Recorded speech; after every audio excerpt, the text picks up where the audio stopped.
Morning, friends. Good morning. Good to see you this morning. Actually, I won't be seeing you this morning.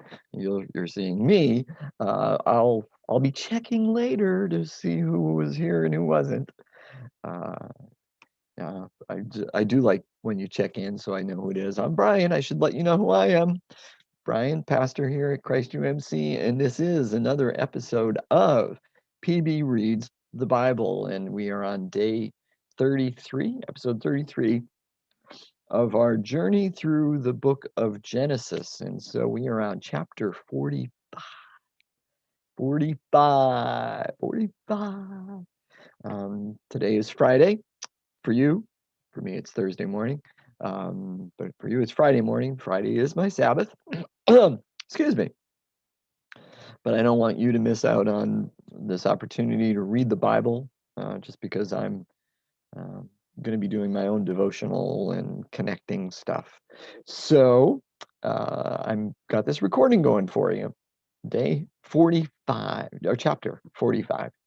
Um, there are 50 chapters in Genesis, and we're going to be reading one chapter a day. So this coming week, Monday through Friday, then we're done. Then probably take a break, maybe that week, because well, just for just to give me a chance to get ready, because looks like we're going to be reading Romans, and that's a deep book, a dense book.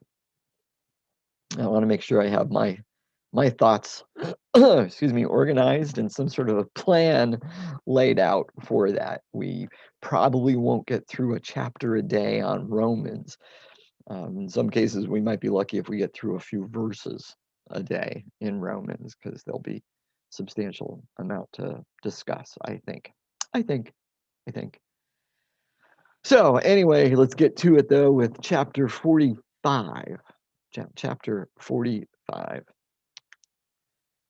Remember where we were? The brothers went back to Egypt for more stuff. Joseph gave them a feast.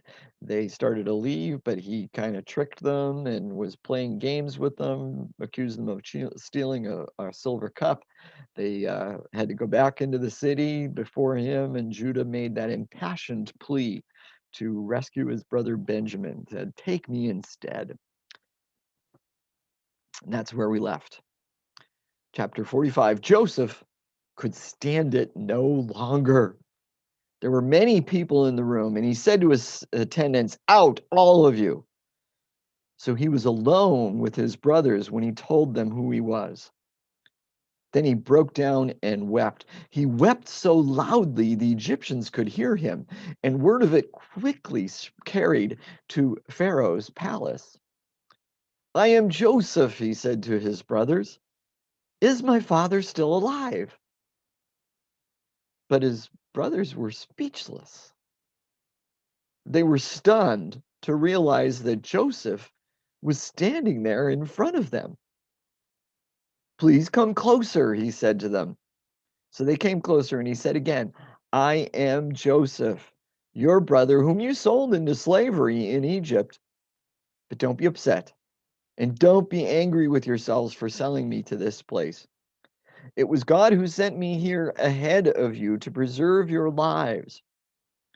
This famine that has ravaged the land for 2 years will last 5 more years, and there will be neither neither plowing nor harvesting.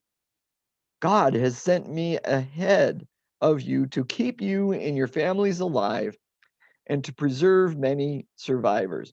Pause. Usually, usually that's referred to as a remnant, to preserve some people. Continuing. "So it was God who sent me here, not you. And he is the one who made me an advisor to Pharaoh, the manager of his entire palace, and the governor of all Egypt." Pause.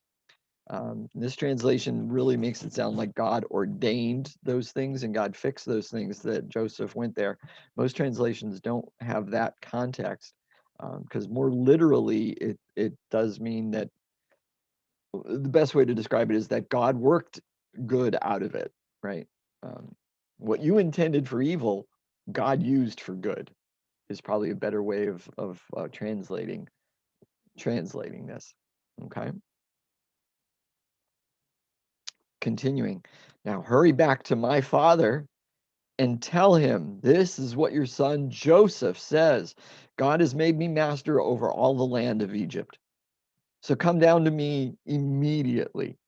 You can live in the region of Goshen, where you can be near me with all your children and grandchildren, your flocks and herds, and everything you own. I will take care of you there, for there are still 5 years of famine ahead of us. Otherwise, you, your household, and all your animals will starve. Then Joseph added, look, you can see for yourselves, and so can my brother Benjamin, that I really am Joseph. Go tell my father of my honored position here in Egypt. Describe for him everything you have seen, and then bring my father here quickly. Weeping with joy, he embraced Benjamin, and Benjamin did the same. Then Joseph kissed each of his brothers and wept over them. And after that, they began talking freely with him. Pause. So uh, we might think that they were silent because they didn't believe that it was Joseph, or they were confused and all that kind of stuff. It doesn't say that though, does it? It says that they earlier, I should have, perhaps I should have pointed that out. Um, it was earlier, they said they were speechless. They were stunned to realize that Joseph was standing there. So at least this translation makes it sound like they did recognize him now as soon as he said it, and they believed it, but it was so overpowering that they couldn't speak. Now they've finally been able to speak. Continuing, the news soon reached Pharaoh's palace. Joseph's brothers have arrived. Pharaoh and his officials were all delighted to hear this. Pharaoh said to Joseph, tell your brothers, this is what you must do. Load your pack animals and hurry back to the land of Canaan. Then get your father and all of your families and return here to me. I will give you the very best land in Egypt, and you will eat from the best that the land produces. Then Pharaoh said to Joseph, tell your brothers, take wagons from the land of Egypt to carry your little children and your wives and bring your father here. Don't worry about your personal belongings, for the best of all the land of Egypt is yours. Pause. Wow. Pharaoh is being very gracious, isn't he? Very, very generous. It would seem, excuse me a moment, something in the eye. It would seem that he loves Joseph so much and is, so appreciative of everything that Joseph has done, knows that his very life and the lives of all of his people um, have been have been sustained and have been prepared because of Joseph and his wisdom, that he is willing to do so much for Joseph's family. He wants to be he's being very, very gracious, very, very generous. Continuing. So the sons of Jacob, or Israel, did as they were told. Joseph provided them with wagons, as Pharaoh had commanded, and he gave them supplies for the journey. And he gave each of them new clothes. But to Benjamin he gave 5 changes of clothes and 300 pieces of silver.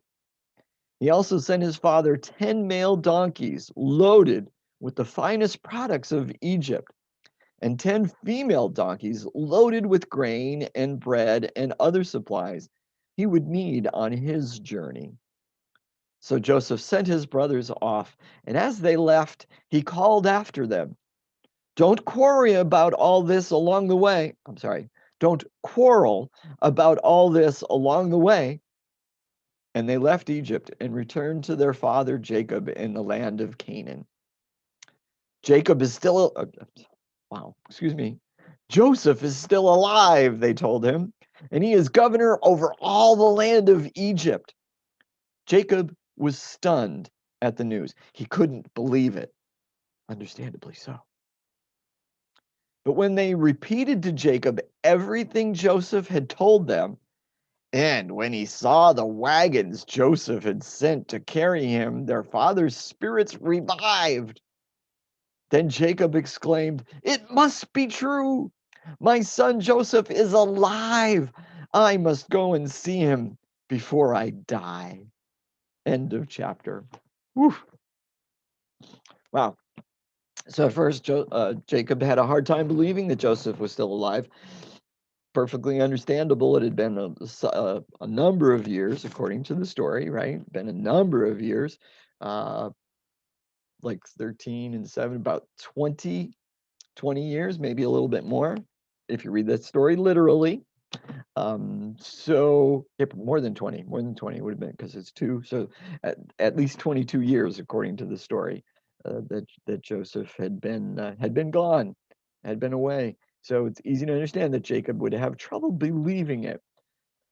But once he saw all the stuff, when he saw the wagons loaded with all that good stuff, and when he heard the full report from the brothers, he believed it. And he had to see his son one more time. He would be happy if he saw his son one more time. Well, friends, that's it for today. Tune in Monday for the next episode of PB Reads the Bible, and we will move on to chapter 46. 46. Thank you again for joining me today. And yes, as always, keep those eyes and ears open for everything God is doing in your life and the life of those around you, the lives of those around you. When you see it, say, "Thanks, Papa," and then tell people about it, including me. Be blessed, my friends. Be